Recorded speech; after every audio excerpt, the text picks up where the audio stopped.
Well, that's exactly I think why we're doing this session, right? Because this is something that I see questions on the wrap about this a lot. People, especially newer investors, trying to figure out how many stocks is too few and how many stocks is too many, right? And the general answer is it depends, right? And we're going to talk a lot about that. So I think Brian, just kind of as a starting point here to kick off what we're going to talk about, describe a little bit about your portfolio. You've put together some great slides so you can do a screen share and talk about how your portfolio has evolved over the years from one that was closer to mine, where I own well over 100 individual stocks, and your portfolio now is less than 2 dozen. So talk about that if you want to just kind of Yep. share that Yeah, part of that'd it. be great.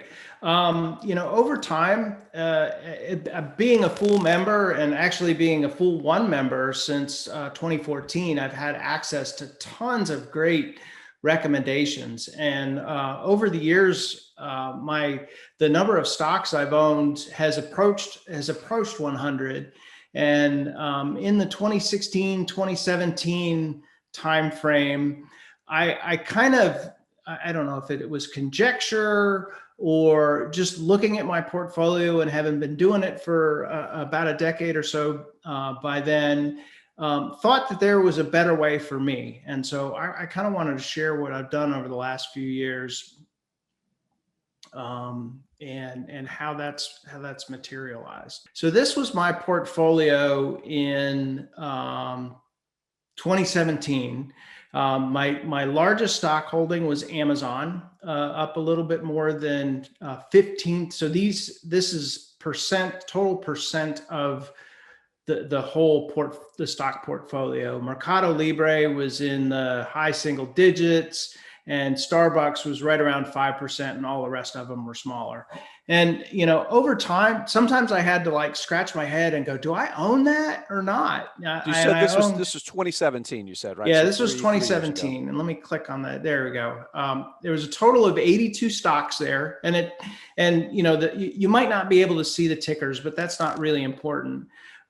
It's just to see that there's a lot of them, and there's a lot of them that the bars are really kind of what I noticed was the amount invested in the ones in the tail were pretty small. So my top 10, I always kind of focused on my top 10. My top 10 was 52% of the overall. So I felt like I was pretty well weighted, and a majority of my wealth was in a few stocks that I could follow really closely. But the number of positions that were less than 1% of my portfolio was 53. And I was like, oh, that's not too bad. It only makes up 17% of the portfolio. And this was one where, kind of the thought process was spreading your bets. But, if you look at a picture, now I'm going to represent the 53 graphically, that's the 53. And when you do that, to me, that's like, wow, that's a big chunk of the portfolio. And, Atlassian, which I've talked about, was number 59 in 2017. I've talked to Atlassian. We did a deep dive on Atlassian last week, and it's one of my favorite holdings, which you'll see a little later is a much bigger position. And so, if I was excited about Atlassian, and it doubled, say it doubled or even tripled, it would still be in this long bar of really small impact to my stocks. And I noticed that, there were some winners down there, and there was some ones that I wasn't super confident about. So in 2017, I started down the path, just trimming out things. Under Armour was one of my large positions. You can see it here. And it underperformed significantly in 2016 and 2017. And in fact, I think 2016, I lost to the market because it was my number one position. And with that sort of scarred my perspective and my thought process, I wanted to get away from companies that needed a retail presence or a physical presence, more of a physical brick and mortar presence to sell their products. or make their revenue. So that was sort of my first striving effort. And what I've done, and I've gone way beyond that since then. This is the 82 that I had in 2017, and the number that was less than 1%.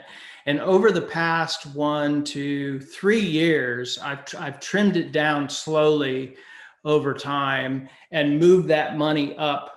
Basically thinking about, moving things from these small, selling out in these small positions and moving them to positions that I had higher confidence in. And then sometime in 2019, I put together, similar to Brian Feroldi and Brian Stoffel, I put a checklist together that really defined my process and what stocks that I liked. And that helped me trim it even more. And now I'm down to 21.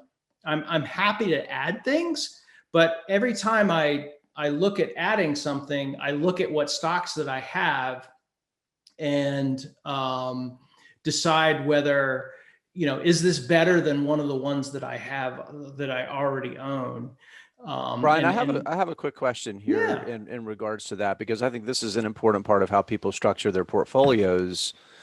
You're not a lot older than me. You're a little bit older than me, but you're kind of in a semi-retired state, but also earning income as well. And my question is, are you at a point where you're still adding any money into your investing accounts? That's a good question.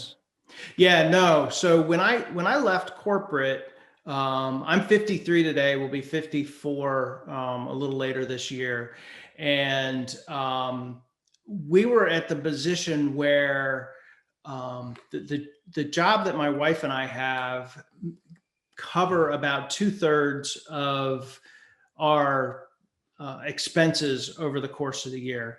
And that allows me to withdraw 1 to 2%, looking at the 4% rule, which is more like 5% rule, the rule of thumb that says you can withdraw 4% from your nest egg and be able to make it through an average retirement. We wanted to certainly pull less than that as well, because potentially our retirement is going to be longer than 30 years, or the semi-retirement state.